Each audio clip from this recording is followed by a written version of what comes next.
Hello and welcome to the Scholar Circle, scholarcircle.org. I'm Maria Armedian.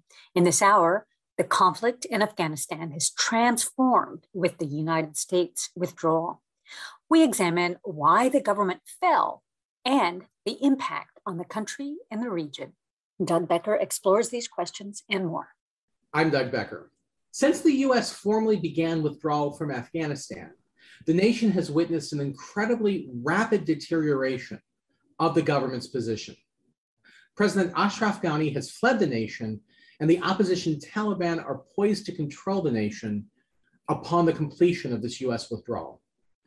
Why has the government fallen so quickly? What are the implications of the return of the Taliban to power? Refugee flows out of the nation have profound challenges for receiving nations, Western countries receiving them, and potentially neighboring countries in Central Asia also receiving them. And of course, threats from terror networks remain. On today's show, we are examining the conflict in Afghanistan and its implications on the region and the world. Our panel is Amin Tarzi, Director of Middle East Studies at the Marine Corps University. He is the author of Islamic State, Khorasan Province in The Future of ISIS. Robert Cruz, Professor of History at Stanford University. He is the author of Afghan Modern, The History of a Global Nation. Thomas Johnson, Research Professor of the National Security Affairs Department at the Naval Postgraduate School, as well as the Director of the Program for Culture and Conflict Studies. He is the author of Taliban Narratives, The Uses and Power of Stories in the Afghanistan Conflict. And Steve Swerdlow, Associate Professor of the Practice at the University of Southern California. He was Senior Central Asia Researcher at Human Rights Watch and has conducted extensive fieldwork internationally with a particular focus on Central Asia and the Caucasus. Thank you all for joining us. And Amin Tarzi, I will start with you. The government failed rapidly in Afghanistan, and I know there was some pessimism about the government's ability to survive a US withdrawal, but was this rapid deterioration something that seemed to be on the horizon? Was it predictable? And what are some of the reasons why it fell apart so quickly? Thank you very much. Before I say anything, I just want to say that I once wore the uniform of United States Marine Corps, and today I work with that organization. We have lost 11 Marines and 1 Navy corpsman, so I salute all of them, and my condolences to their families if they hear this program. Your question, Doug, is twofold. The first aspect of it is the Afghan government that was in power until Ashraf Ghani escaped was a system that was put together as an expediency by the United States and other Western countries to go out. That government was put together outside of the Afghan constitution, number one. The position of CEO, Chief Executive Officer, or later on the Chief of Negotiations or Peace does not exist in the Afghan constitution, yet that was the number 2 person, in the person of Dr. Abdullah Abdullah. What I'm trying to say is that the government was created not to help or serve Afghanistan, but rather to be a fig leaf for the West to withdraw after 2014. That government never really became a government. I am on record saying, paraphrasing Voltaire, who was talking about the Holy Roman Empire, I said the national unity government of Afghanistan was neither national, united, nor a government. And I still stand by that. That is the first thing. The years between 2014 until today, the Western supporters and other supporters of the Afghan government really did not pay attention to that government. Nobody enforced even the agreement that was stated. Dr. Ghani and Dr. Abdullah were supposed to work together. They never did, mostly because Ghani was a person who wanted power for himself. So the government was put, as I said, as an expediency outside of Afghan constitution, and it never functioned even on that basis of the agreement that was signed by Ghani and Abdullah at the persuasion of then Secretary of State of the United States, Mr. Kerry. So that is the nexus of it. it never really became a government. And you saw the collapse of that when Ghani escaped instead of staying the course to follow through to an agreement of handover of power. Abdullah, at least, has stayed and is trying to do something. That is the first part of it. The second part is this whole military aspect. We keep on hearing about 300,000 forces. That is not actually true. The numbers are much lower because a lot of these were ghost soldiers, meaning the soldiers didn't exist. Some of them, the commanders, unfortunately, there's where corruption and nepotism and all that come from. This is not the fault of the West. This is the fault of the Afghan side. What they were doing is they were reporting much higher numbers, and the troop numbers were very much smaller. Also, the money that came into the troops was shared by the commanders before it ever got to the troops. Some troops were never paid. They were never paid. Their weapons, the ammunition was actually stolen and sold outside, sometimes to the Taliban. These have been recorded, but it was never really paid attention to. It was recorded by US government agencies. What was on paper was not on reality. But whatever was on the ground, they fought bravely. They have lost more than 60,000 troops fighting with our forces. But as I say, the leadership, especially the political leadership, the president being commander-in-chief, never really connected with the people, and the government was very weak. And the last part is when we were leaving, the Afghan forces were fully dependent on the United States for air support, intelligence gathering, logistics, and moral support. It was the idea that the US is there. If something goes wrong, we will help them. And they fought until the last day. They fought in Lashkar while we were even that small number of the US forces that were on the ground. By us withdrawing, they never had that support, and their own president escaped. So that's where the collapse comes in. And another aspect is the contractors. In future wars, in future conflicts, even future American involvement outside the world, we should look at this whole over-reliance on contractors. We not only left, but we pulled the contractors out, which meant what? The maintenance of the Afghan armed forces aircraft, the helicopters mainly, and then some of the aircraft we had, all of that suddenly stopped. Even their communication was based on contracts helping them. So these are the reasons there. Of course, the other reasons are what the Taliban did, but I'll leave that in the next part of our discussion. Thank you. In a sense, that's a wonderful transition. Thomas Johnson, I know you've written about the Taliban. So that's going to be a part of this equation. Some of this is the failure of the government, but also the success of the Taliban. What's really contributed to the Taliban success? Well, if I can, I'd first like to expand on a couple of dynamics that my good friend Amin Tarzi brought up. I was surprised that the Ghani government lasted as long as it did. Both in 2014 and 2019, he actually lost the elections to Abdullah. I published extensively on this. And just to give you a fast example about 2014, at that time, an Afghan ballot box could contain 600 ballots. Now, in the rural areas, a polling place usually consisted of only one ballot box. In the urban areas, of course, the polling places contained a lot of ballot boxes. I received all of the official Afghan ballot information and data for every district, for every polling place. And my first assessment was that I found out that Ghani got 606 ballot boxes. Ghani got 600 votes. Abdullah, none, 0. And in another 560 ballot boxes, Ghani got all but 5% of the vote. Now, this is obviously impossible statistically, and just showed the magnitude of what the Afghans call sheep stuffing. And, I exposed this. Ghani basically made me persona non grata, and I couldn't come back to Afghanistan once it was published in Dari. But he was fraudulent. The other thing that Amin talked about is that the corruption was just immense. But ultimately, the thing that really brought Ghani down was his lack of legitimacy. The last poll I saw, he had less than about 25% legitimacy. I'm not talking about popularity. I'm talking about legitimacy.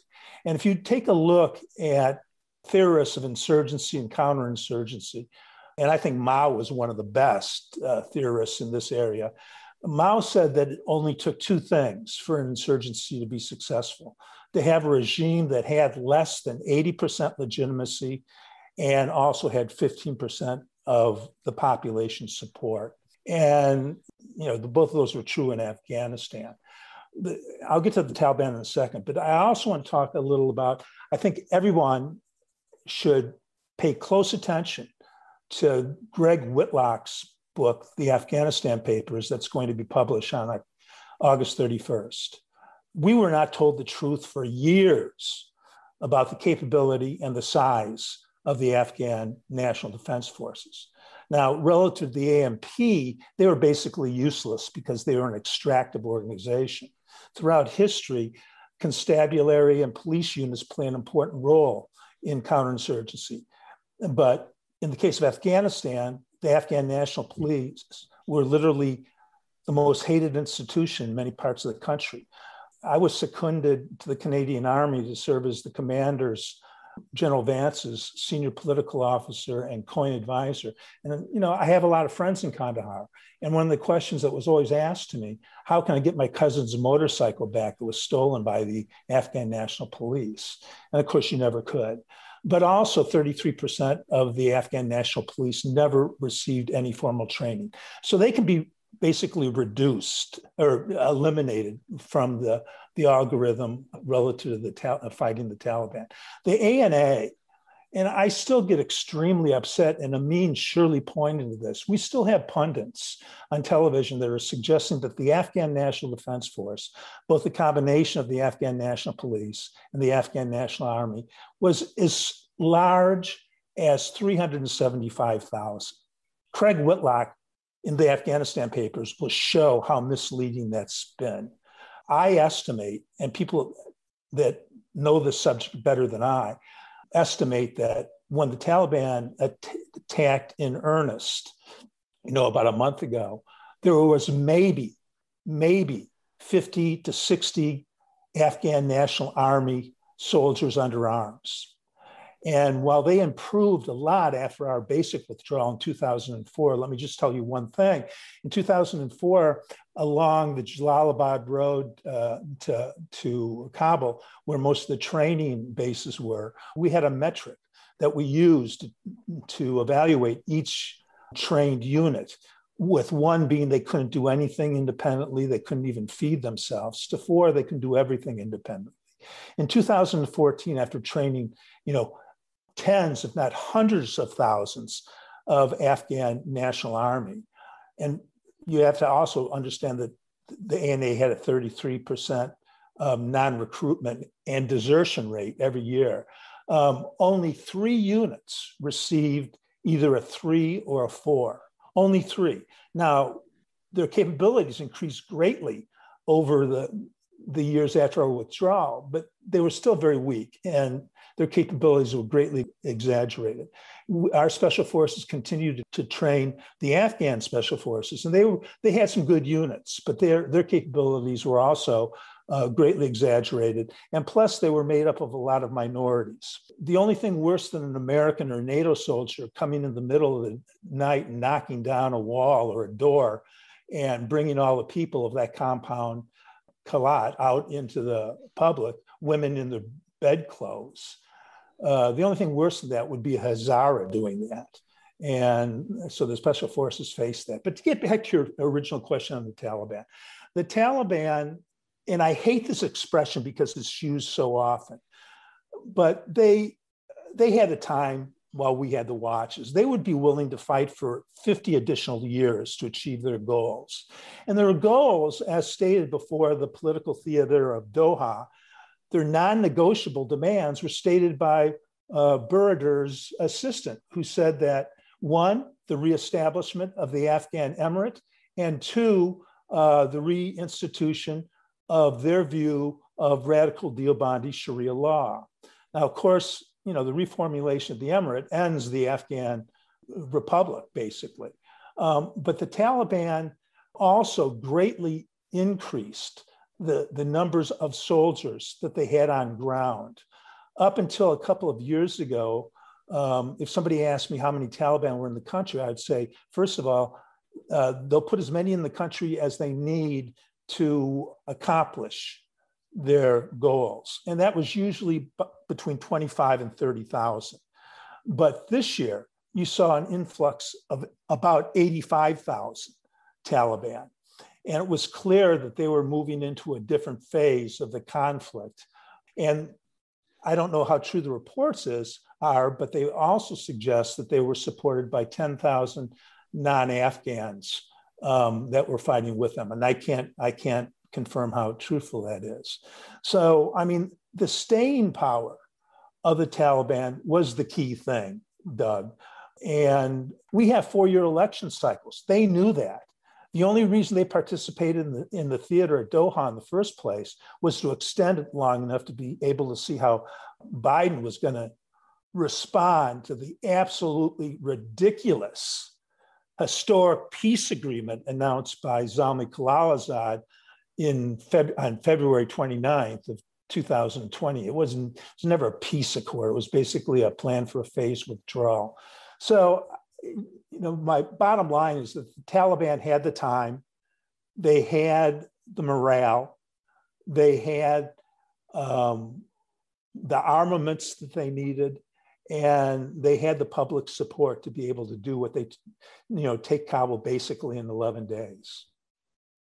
You're listening to Scholar Circle, scholarcircle.org. We're discussing the conflict in Afghanistan, the U.S. withdrawal, and the implications for the country and the region with Amin Tarzi of the Marine Corps University, Thomas Johnson of the Naval Postgraduate School, Robert Cruz of Stanford University, and Steve Swerdlow of the University of Southern California. So Robert Cruz, I'd like to bring you in on this as well. There seems to be at least some narrative here that the fall of the Ghani government and the rise of the Taliban was somewhat inevitable. Has this outcome sort of been written for a long time, and the only question was the timing? Thank you for the question, and thanks for having me. And I defer to your esteemed guests, who are good friends and far more knowledgeable about so many of these subjects. So if you'll bear with me, I guess my point of view would be complementary, I suppose. But I think we could draw two of your last questions together and see a kind of dynamic interplay between, on the one hand, the success of Taliban diplomacy. If we think of the strengths of the Taliban being really multiple, as Tom Johnson pointed out, always, that we've, I think for 2 decades now, underestimated. But I think that the Taliban have been good at a number of things. And one of them I would highlight for us would be as diplomats. They skillfully used, targeted assassinations, bombings, terror. But I think as Tom was suggesting, they ran circles around Mike Pompeo's team at Doha. And I think as they garnered some degree of attention and of diplomatic standing and arguably of legitimacy in Doha in negotiating with the Americans, I think that had a kind of cascade effect in that they soon received invitations to attend meetings in Moscow, in Beijing, and they had long had crucial support from Islamabad, of course. But some of our colleagues believe that they also had an expanding network of ties that included Iran, in addition to the kind of solid base of support in Pakistan. So I think what the Trump administration did inadvertently, and your listeners will recall that there was even an idea floated from the White House that the Taliban would be invited to attend some kind of ceremony at Camp David. So all this, that invitation never formally materialized, but I think even speaking about it, alarmed a lot of people. And I think really conferred a degree of normalcy or even legitimacy to the movement, which simultaneously had a kind of deflating effect. I think this is what Amin was speaking of, the psychological effect of being crucially excluded from the Doha Agreement, elevated the Taliban as the key actor with which all the great powers had to deal. At the same time that Washington was marginalizing the government of Ashraf Ghani for various reasons. So I think that was a kind of codependency or a kind of symbiotic effect of the elevation of one party and the deflation of the other, which has had all kinds of consequences that fed into the apparently, the sudden collapse. And I think another feature of the Taliban effort here was that in claiming to be the voice of the Afghan people, in appearing in these different diplomatic venues, they always insisted on being spoken of as a state, as the Islamic Emirate. And I think you'll recall back in the day, I think under Obama around 2009, the British and Americans spoke of bringing the state in a box to the southern province of Helmand as part of a counterinsurgency effort. I think it's important to recall that the Taliban always projected themselves as early as 2002, 2003 in making their resurgence, that they too reflected essentially an alternative state vision.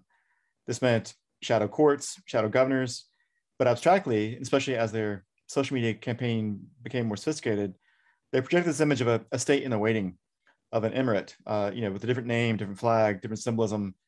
On their website, they boasted of having alternative state institutions, commissions that would replicate the duties of the existing Afghan ministerial system, but in their version, do this all more efficiently, do this with greater attention to justice.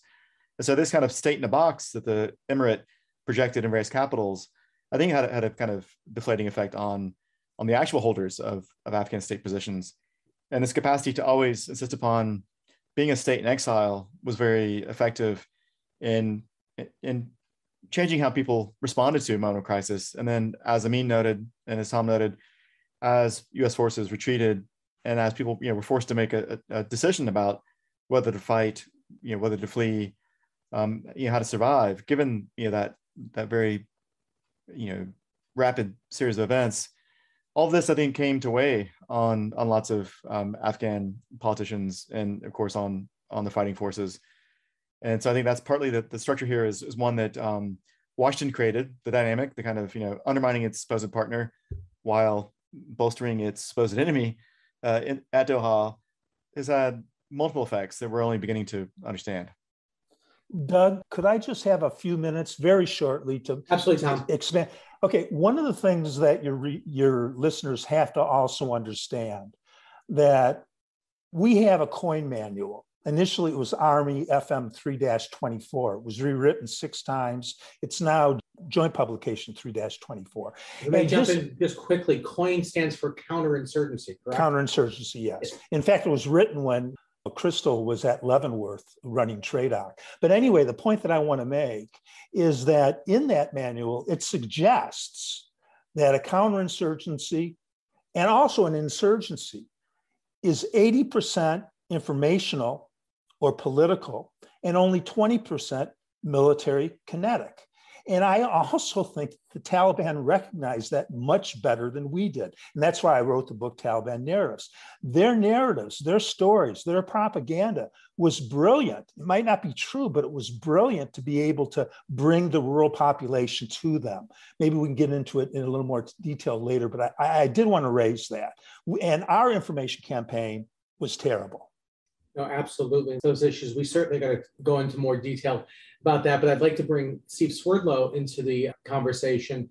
Steve, you take a little bit of a different position in that, your area of expertise is more the regional expertise, but kind of as a nice follow-up to Bob's comments about diplomacy, very little of the American conversation has been about the role that Russia could potentially play and the role that the Central Asian republics that neighbor Afghanistan can play. So could you tell us what kind of role that they could play and what kind of role that they have played? Sure. No, and I'm learning so much from this panel. And I'm not an Afghanistan expert. I'm a human rights expert and a Central Asianist. And, I am looking at what's happening with refugee flows. Obviously, from the first days, I was thinking about how would those states that are directly north of Afghanistan react? What would they do? And very problematically for potential refugees, thousands or more seeking to cross north, is that Uzbekistan, the biggest player of the 5 Central Asian states, the most powerful militarily, has quite controversially never signed the Refugee Convention. So it technically, legally speaking, can turn people back and say we have no obligation. And in fact, in the months leading up to the withdrawal, the U.S. was frantically trying to get agreement with the Uzbeks to provide at least temporary shelter for interpreters and translators to be housed there while they wait for resettlement. Of course, all this rendered in some sense moot by August 15th and this intensely tragic turn of events over the past several days. But Uzbekistan has placed its foot in the ground for, again, somewhat rational reasons. They were walking this line in terms of non-recognition of the Taliban and the ethnic relationship between the Uzbeks of northern Afghanistan and the regime, the government in Tashkent, makes this all a really complicated calculation. But from a human rights perspective, it's absolutely shameful and unacceptable that a state would continue not to sign the Refugee Convention and not play this role. So we've got Uzbekistan doing that. In fact, I should say they've returned refugees. There have been reports already.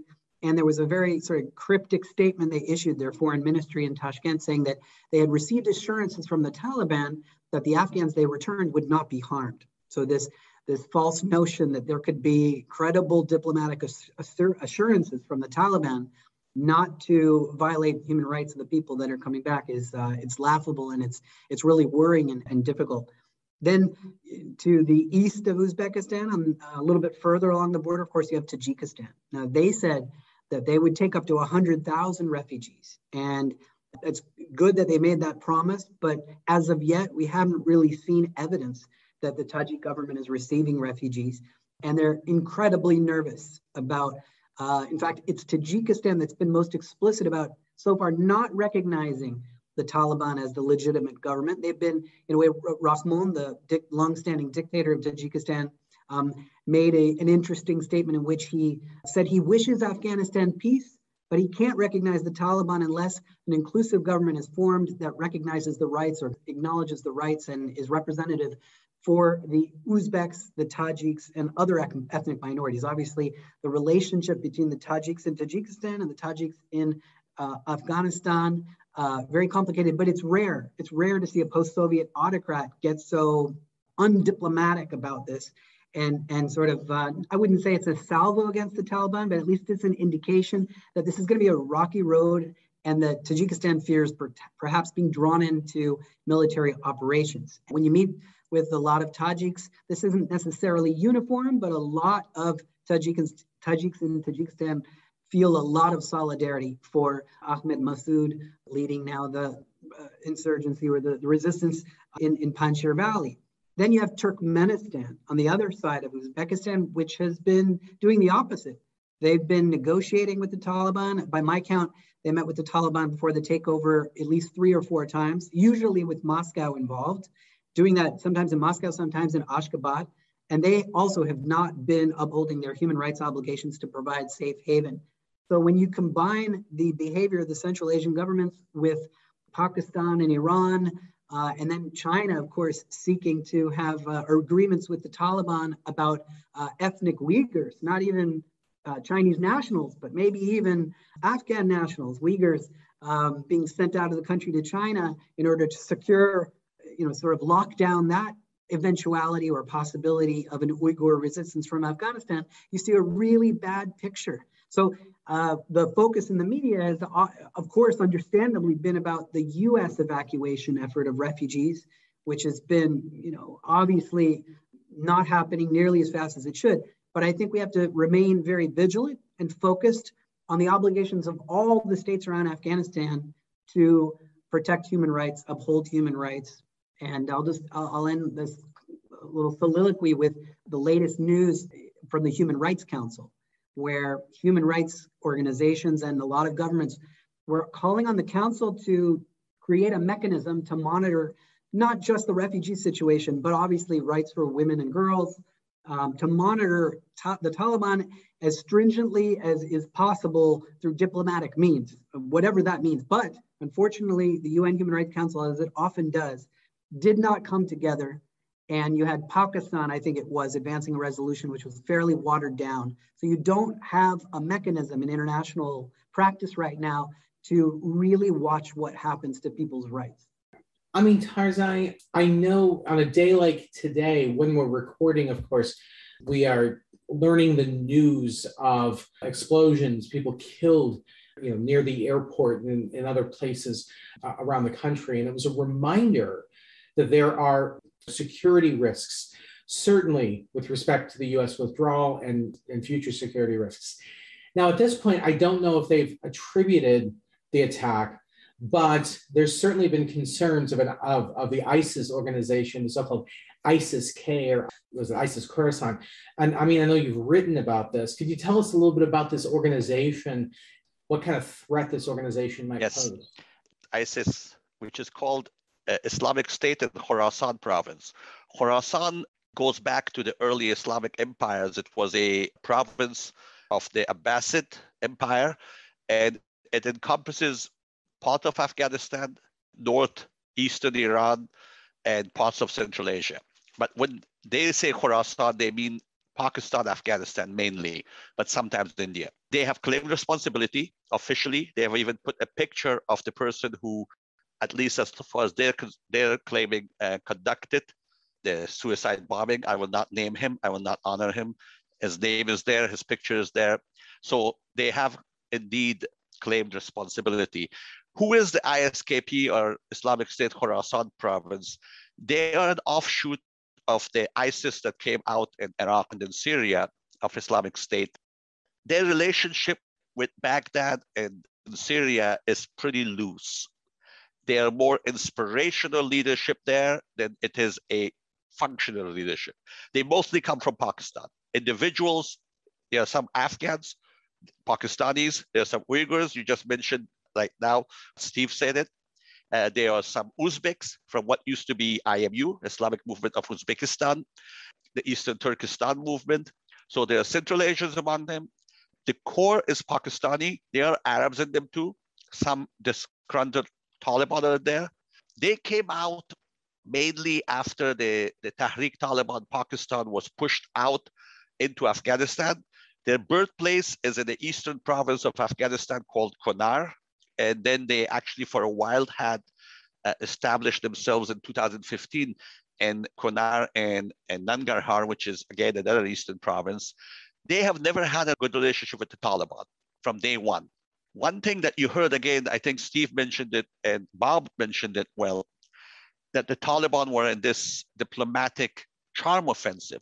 One reason that countries such as Russia, China, Iran became, and then some of the Central Asian countries, Turkmenistan included, became friendly with the Taliban or accepted Taliban as a reality was because they were against ISIS. The Taliban were regarded to a large degree correctly as a more national movement, whereas ISKP, as the name suggests, has an internationalist agenda. They want to cross the borders. They actually want to eliminate the borders and actually reach out. And this is why you hear in the US right now, people are saying that the Taliban and ISKP were enemies, which is a truth. Actually, it was the Taliban mostly that did the biggest damage to the ISKP. They were the Afghan military. The US did a lot of work on them, but the Taliban were against them. As I have written in that piece that you mentioned, that's from 2018, they were never eliminated. They lost their territorial state, if you would, or their territorial presence mainly in the eastern part of Afghanistan, but they dispersed. And some of them were in jail, they were released when the Taliban came in. I have always said then, and I say today, that their danger remains. Their danger is significant. They're not like the Taliban that are trying to be legitimized. Their legitimacy is in sheer violence, and because they don't have any other legitimacy. There's no popular support in Afghanistan for them. I would not see even Pakistan. They have very small support. So the terror, sheer terror becomes their main objective. We in the United States and elsewhere, countries around especially, will have to deal with this phenomena. It's very elusive. Of course, the question is, can we do anything when we don't have a presence? We don't have an intelligence gathering presence. We don't have a military. And over the horizons, Pakistan has to acquiesce. Otherwise, we can't get there. But I leave that to my other colleagues. Thank you. Yeah, absolutely. And Steve Swerdlow, Amin Tarzi just, highlighted this ISIS KP, organization certainly doesn't have a respect for borders and maybe is trying to extend this. This should probably have profound implications for the region. Yeah, I was just going to quickly ask, and others as well, do you think there's credible evidence that they would have designs, that ISIS-K would have designs on the Central Asians? Of course, as you rightly said, there was an IMU component, the Islamic Movement of Uzbekistan. And of course, there's talk in Central Asia, fears of a Taliban incursion. But I'm just curious whether or not you see any evidence because of the presence of not just ethnic and Tajiks and Uzbeks in the group, but also even some foreign nationals that fled a long time ago from Central Asia to Afghanistan and formed terrorist organizations. Do you see any evidence of them actually wanting to cross north and invade? Well, that's what they claim. If you look at their map, they have a map. It includes all of Central Asia. And in my piece, I have written about how they use it. And then I published something else in the recently in an encyclopedia of Iranian studies on what Khorasan means. They're playing with an historic term, but if you look at their map that they have on their website, again, I will not mention that, but they have a website, and that map includes all of the 5 countries of Central Asia. It includes, very importantly, Xinjiang province. It includes northern India and all of Pakistan. And part of Iran, not all of Iran. They're very interesting. Not part of Iran, all of Afghanistan, all of Pakistan, and India. You're right. Actually, I have heard from people on the ground in Afghanistan that there are people in Kabul who nobody knows what their languages speak. Afghans will, of course, understand all of the local languages and Urdu. They are speaking something very different. So it could be the Chechens, could be the Uyghurs. So yes, Central Asia will be one of their main targets. The other target they have is Kashmir. And those are the 2 main ones that they talk about. And Thomas Johnson, you wanted to jump into the conversation as well. I think it's important to recognize that, at least according to the data I've seen, Steve might correct me on this, but for ISIS fighting in Syria, Central Asia supplied the most fighters of any region in the world. It's estimated that 5,000 Central Asians went down and fought in Syria. But the interesting thing about the Central Asians fighting in Syria, they didn't only bring themselves, but they brought their entire families. And I've been told by numerous sources in Central Asia that there are presently, now most of these people were killed, but the families weren't. And as the sons grow older, they can become very, problematic. But I've been told by my sources in Central Asia that there are sleeper cells everywhere for, ISK. When ISK first appeared in Afghanistan, about 4 years ago, and many of them came from Pakistan. I always felt that Central Asia was their real goal. Because, there's changes in Uzbekistan going on right now, but it's hard to debate with the point that at least the other 4 states, and to a certain extent still Uzbekistan, are police states that have never allowed for any type of, Islamic politics to play a role. So I've always thought that ISIS really wanted to look into Central Asia, not only because of the sleeper cells, but because of the composition and the policies that have reigned ever since the 5 countries got their independence in 1991. Steve Swerdlow, you want to respond to that?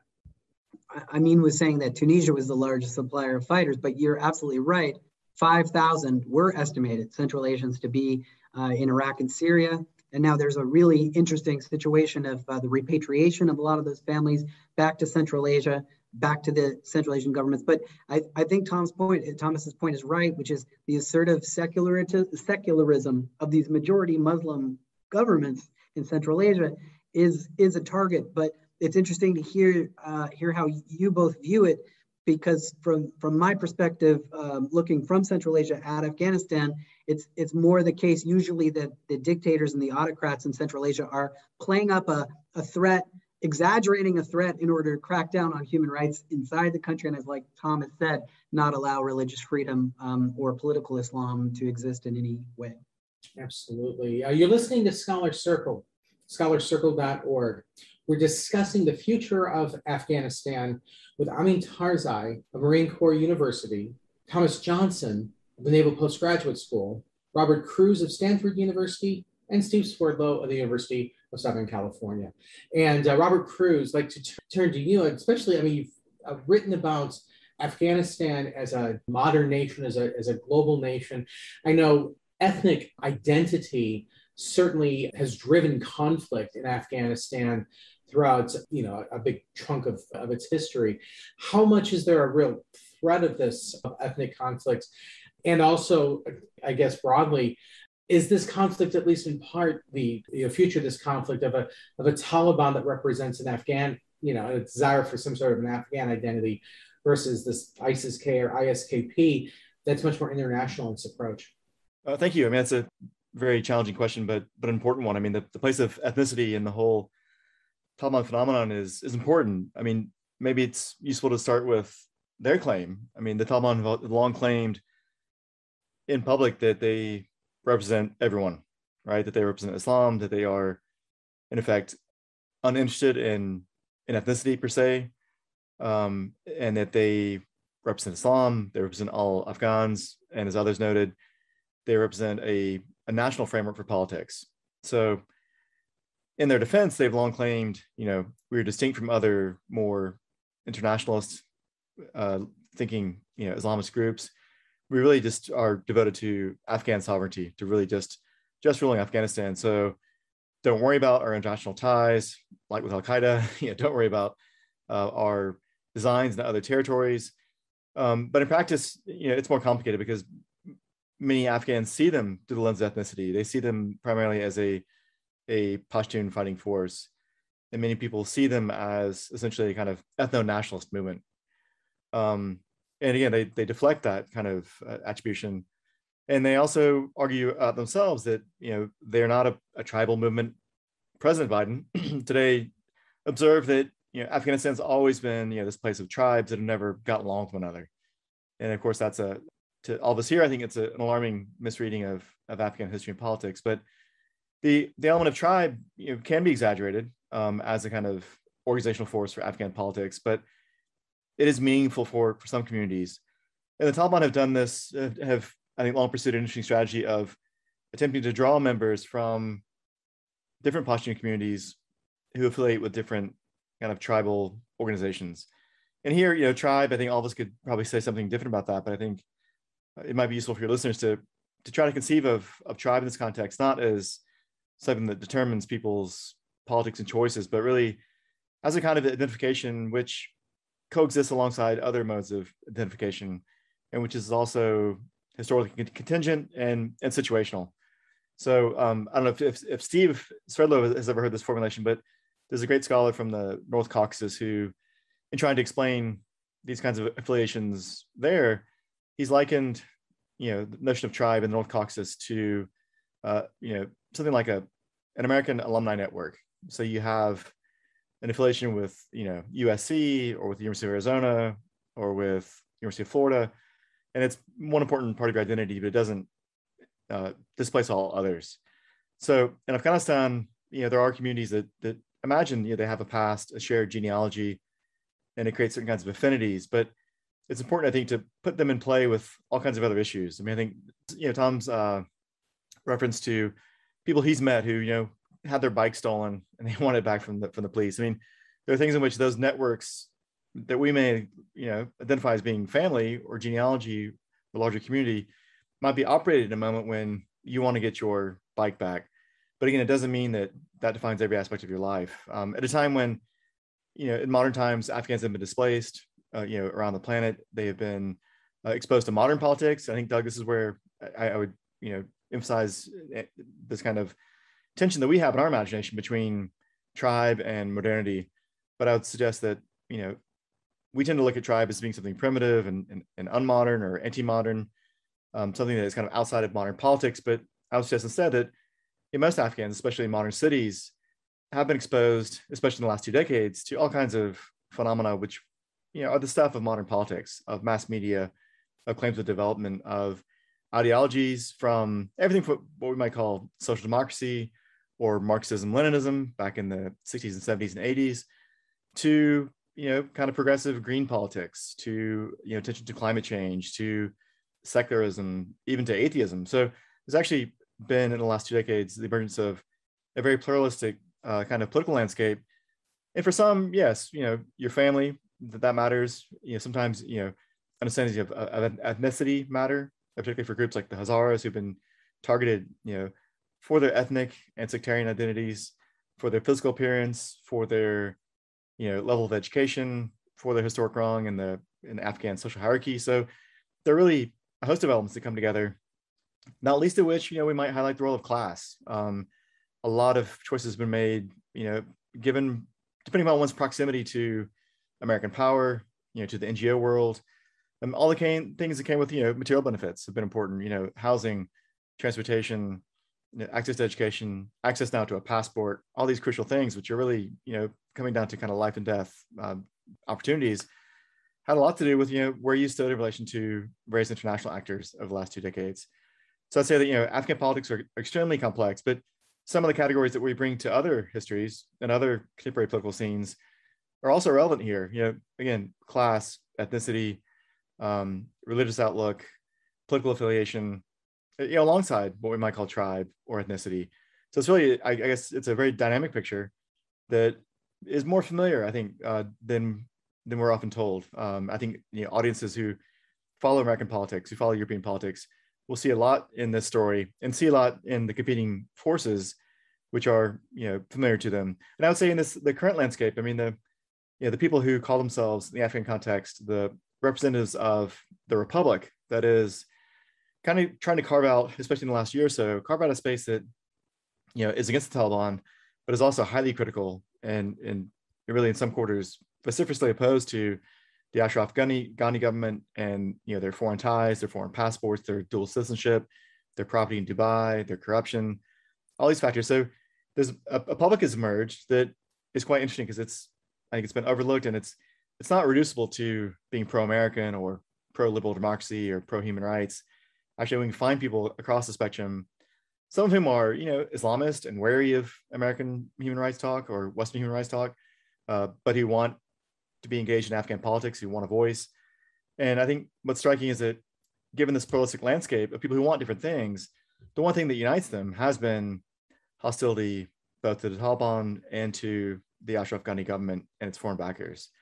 So the question now, I think, for me at least, is what will happen to this generation? And it's very much a generational phenomenon, not exclusively, but very much a question of youth. What will happen to these young voices who have sacrificed so much, who've had so much hope in international backing for university education, for human rights projects, and for gender equality, or at least something like that. At least if not gender equality, then the right to go to school, to pursue higher education, to pursue work outside the home. I mean, all that now has been left in question, and I think the society is going to have some say in Afghanistan's future, even though the Taliban rule the streets. I think the Taliban will depend on them to some extent to run a state, and also there's, I think, immense potential to resist Taliban rule.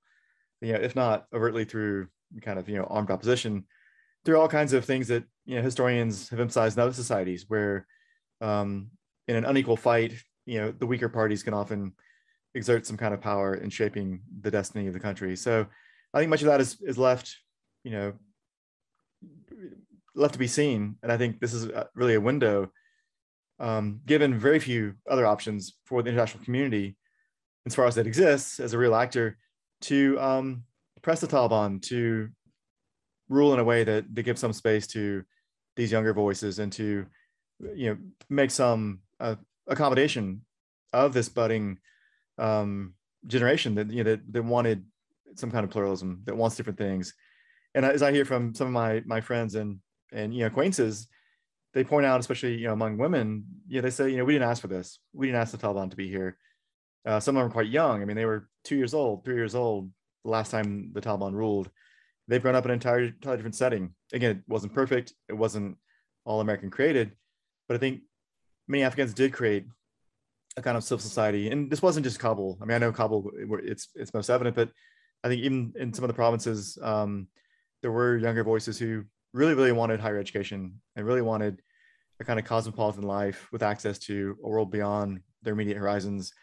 And all that, it appears to have been dashed. And so I think this is one avenue that the international community can pursue to really amplify the voices somehow, to draw them into some kind of status, because I think the fate of society will depend upon, having doctors, having working women, having medical services, having all things that will make, a financial system, all this stuff I think is beyond, really the capacity of the Taliban as a state. So I think that is really one of the last areas where international actors might have some influence here. So I'm always reminded there's a tendency of contemporary political commentators, and in some cases international relations scholars, to say, simply put, or to boil this down, it's about this. And the historians usually say, no, actually, it's quite complicated. And I think, Bob's comment sort of highlighting that this narrative that the Taliban are poised to take control. They will take control, they will govern the country, and we know how they're going to govern it because they governed it in the 90s.